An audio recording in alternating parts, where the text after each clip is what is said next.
Yo, it's your boy the Android Doctor back again with another video. So I'm here with a brand new Moto G8 Plus, and in this video I'm going to show you how to launch the torch here on the back by doing 2 karate chops. Yeah, that's correct, 2 karate chops.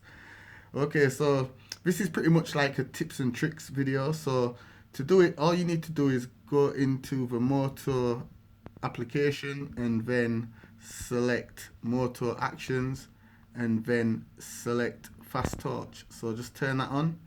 So turn the torch on and off with 2 karate chop motions. So let's go ahead and try that right now. So hiya!